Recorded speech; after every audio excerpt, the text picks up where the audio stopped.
Hey, what's up? Zach here, and these are the top 10 best performance shoe gimmicks on the market right now.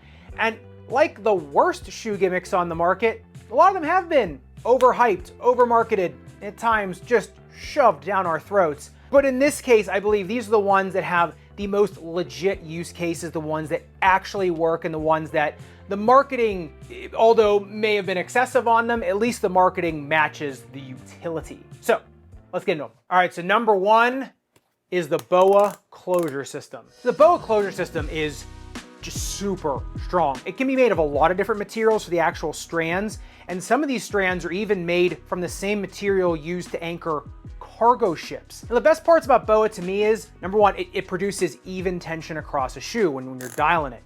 Number two, though, is it doesn't lose tension once it is clicked in. The other great thing about BOA is it doesn't lock down over the middle of the shoe like a traditional shoelace. Whereas in a traditional shoelace, you're naturally putting tension on that knot, right? When you're putting, your foot in, you're pushing off, and it wants to pull that knot out. So the middle of the shoe is now continuous, which just gives you a tremendous lockdown, especially when they combine the tines or the strands of BOA with pieces of the upper that tie over. So now you're getting this massive surface area of lockdown, not just a little tine or a little strand of lace or rope. And I know over the years, BOA has been said to be pretty expensive.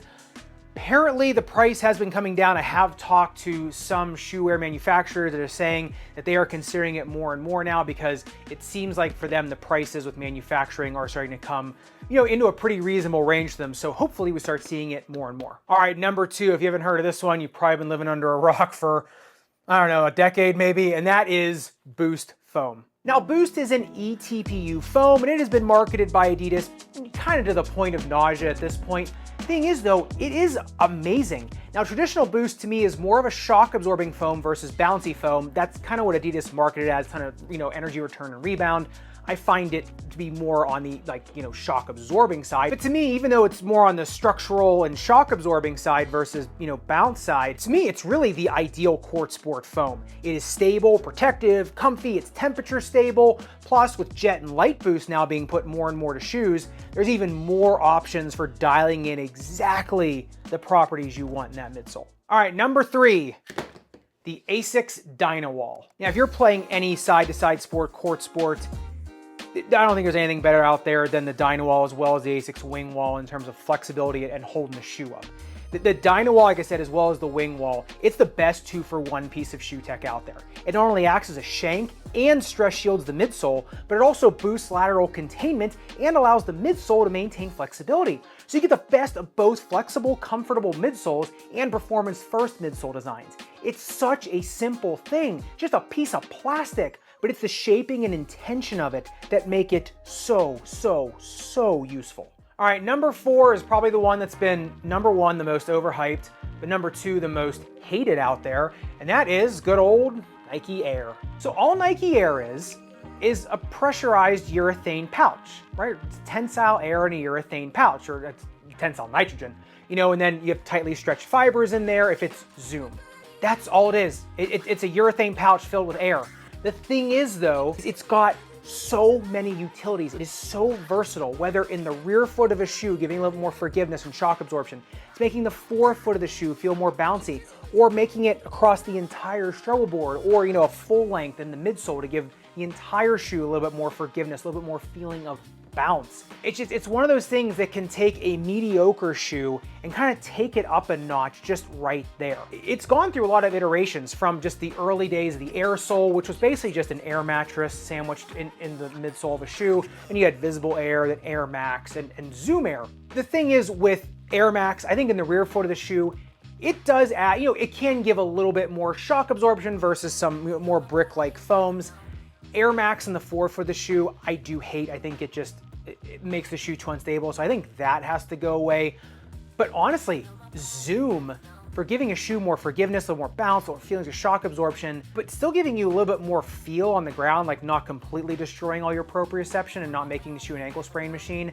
Like I said, I think if it ain't broke, don't fix it. A lot of people keep saying like Nike's relying on air, they rely on air. But if it still works, I think they should still go with it. There are ways Nike could improve the air, and I actually have a couple really good ideas to do that. But Nike would have to call me, I'm not giving that away. But I think for right now, with the way that Nike has tailored Zoom and Air Max into so many different products across so many different sports, to me, it's one of the few things that is lightweight, low profile, that can instantly make a shoe better. All right, number 5, might as well stick with Nike, and that is Nike Jump Wire. Now, Jump Wire is an upper construction made of fused synthetic cables. And honestly, I guess this one could be really any strong open weaved uppers like Leaning's Octaknit, Adidas's Strung, but these ultra strong woven uppers, with more wide open gaps, are just so great for maintaining containment and strength while still allowing elite breathability. Sometimes these companies get it wrong and they make them too flexible or just not strong enough and you can pop right through them. But as long as that they're using sound materials and making them chunky enough, all the way from the GT Jump 1, the Jordan 36, like I said, the Leaning with the Octaknit, Adidas with their Prime X Strung, you can get some ridiculously lightweight uppers with some crazy containment and not have to sacrifice any breathability. All right, number 6, Adidas Energy Rods.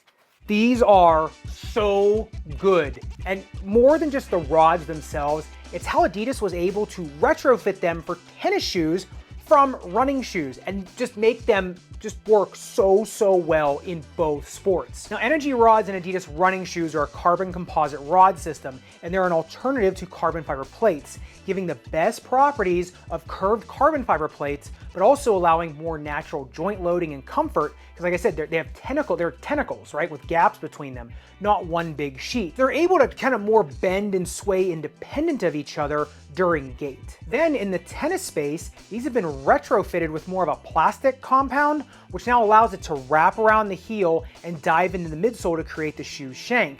In the tennis version, these tubes are a larger diameter and then they're hollow.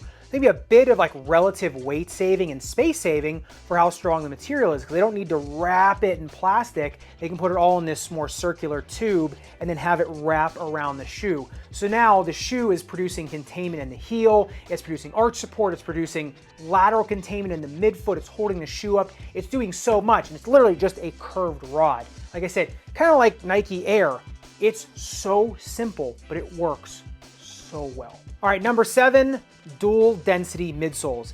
And with how many different midsole foams there are out there, honestly, we should always be getting dual density, just because you can get so granular with the midsole properties when you start mixing and matching them. Now, sometimes it seems like companies don't really think about how the combinations of foam will act with each other, kind of like in the Nike Pegasus Premium.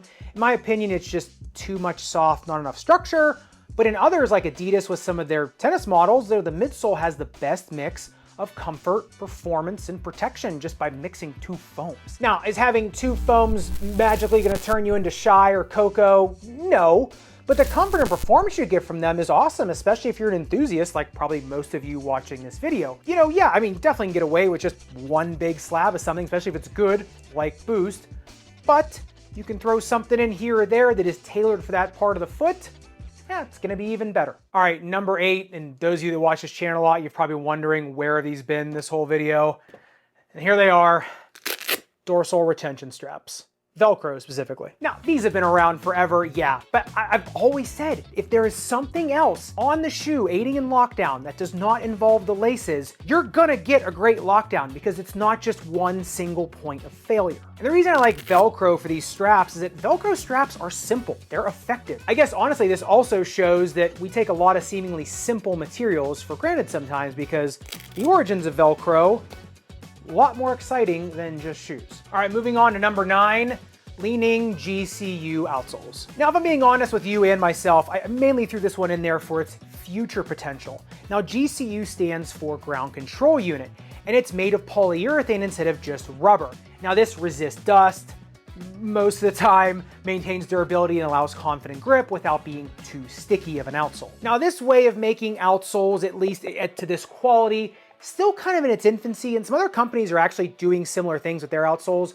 But my guess is over the next few years, we'll see these compounds get better and better, allowing shoes to perform well, like both indoors and outdoors, and maintain the same level of durability. I don't necessarily care about what the compound is. It's just that companies are finding new and innovative ways, not just making the rubber harder and harder and harder, but putting in different compounds to resist wear in different ways. That's kind of the breakthrough there, is not just relying on how hard is the rubber. All right, before I move on to the next piece of tech, I do want to do in memoriam for one that has gone way too soon, and that is the double ankle collar. Now, Mizuno was the ones that were doing this in the most elite level possible. What happened is the ankle collar broke into two parts and the laces went through both, so that when you tied it down, you were actually tying down two collars.